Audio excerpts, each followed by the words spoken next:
সরকার তো বলে যে দেশে তেল আছে, কিন্তু আমাদের পাম্পগুলো তো বন্ধ। কই তেলে মন্ত্রীরা বলে তো সংকটের কোনো কারণ নাই, শুধু দাম বাড়ানোর কারণ আছে। আগামী তারিখ দেখছি আরো ভয়ঙ্কর হবে, স্কুল কলেজ খুললে তো আরো ভয়ঙ্কর হবে। সরকার তো বলে যে দেশে তেল আছে, কিন্তু আমাদের পাম্পগুলো তো বন্ধ। এই যে দেখেন এই পাশে একটা পাম্প, এটাও কিন্তু বন্ধ। তো আমার হচ্ছে যে প্রায় 2 ঘন্টা চলে গেছে, তো আমরা তো রাইড শেয়ার করি। তো আমি এই 2 ঘন্টা 2.5 ঘন্টা যদি বসে থাকি, তো আমি এই সময়তে একটা টিপ মারতে পারতাম। তো আমাদের তো অনেক লস। আর ভাড়াও বাড়তেছে না, ভাড়াও সেম বাড়াই আছে। এগুলো দেখলে দেখার কেউ নেই। সরকার বলে এক কথা, পাম্প বলে আরেক কথা। এখন নতুন সরকার, সে হয়তো পুরো সেটেলমেন্ট সব জায়গায় পায় নাই পাওয়ার, তাই হয়তো এরকম হইতেছে। হ্যাঁ, কারণ নতুন সরকার তো, পুরাতন সরকার হলে তার সব জায়গায় ক্ষমতা থাকতো। এখন নতুন সরকার তো সব জায়গায় ক্ষমতা নিতে গেলে সময় দেওয়া লাগবে। হ্যাঁ, গাড়ি বন্ধ যাবে, আমাদের খাবার ঢাকা শহর তো মরতে হলে তো ট্রাক না চললে তো ঢাকা শহরের সবজিও আসবে না, সমস্যা।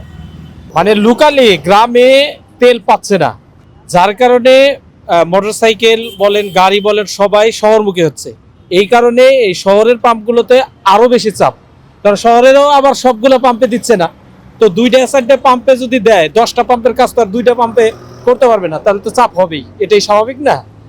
ঈদের ছুটিতে বাসায় গেলাম, দেখলাম যে ওইভাবে তেল পাওয়া যাচ্ছে না। তা আমরা তো ঢাকা থেকে ভরে নিয়ে গেছি, আমরা একটু মোটামুটি ঘুরতে টুরতে পারছি, কিন্তু এলাকার ভাই বিরাদার যারা আছে তারা টোটালি বাসায় বসে, কারণ তারা তেল পাবে কই, যে মোটরসাইকেল নিয়ে বের হবে তারা বের হইতে পারে না। 2.5 ঘন্টা এই পর্যন্ত আইছি, টাউন হলের হইতে শুরু কইরা আসাদ গেট পর্যন্ত এই পর্যন্ত আইলাম, আরো তো সময় আছে।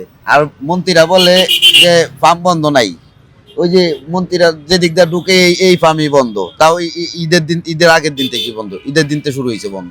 কই তেলে মন্ত্রীরা বলে তো সংকটের কোনো কারণ নাই, শুধু দাম বাড়ানোর কারণ আছে। দামটা বাইরে যাক, সবার কাছে তেল আয়া পড়বো 100% শিওর। দামটা বাইরে গেলেই সবার কাছে এই মনে করেন তেল আয়া পড়বো, তেলের আর না সংকট যেটা আছে, এটা সংকট তৈরি করা হয়েছে মালের লেগা। এখানে প্রায় 1.5 ঘন্টা ধরে আছি আমি। হ্যাঁ, সমস্যা তো আছে সবগুলো, কারণ তেল না থাকলে তো মানুষ চলতে পারতেছে না। না, এখন আপনার মন্ত্রী সাহেবগুলো বলতেছে যে তেল তো মজুদ আছে। তো হুজুগে বাঙালি বুঝেন নাই, বাঙালি তো সব সময় এদের কারণে মূলত এটা সমস্যা তেলের। আমি এখান থেকে 2 ঘন্টা ধরে সিরিয়াল দিছি, টাউন হল থেকে ধরে আস্তে আস্তে আস্তে এই বন্ধ আইছি। সরকার কি সব দেখে না? সরকার যদি না করলে আমরা কি করবো?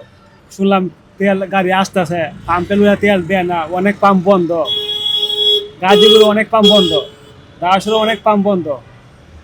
সরকারের কানে শুনে না, সরকারের ভিডিও দেখে না।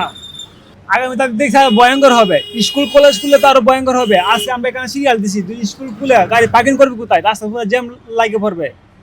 আগামী রবিবার স্কুল খোলা মনে সম্ভাবনা বেশিরভাগ। স্কুল কলেজ যদি খুলে তা তো আরো ভয়ঙ্কর হবে।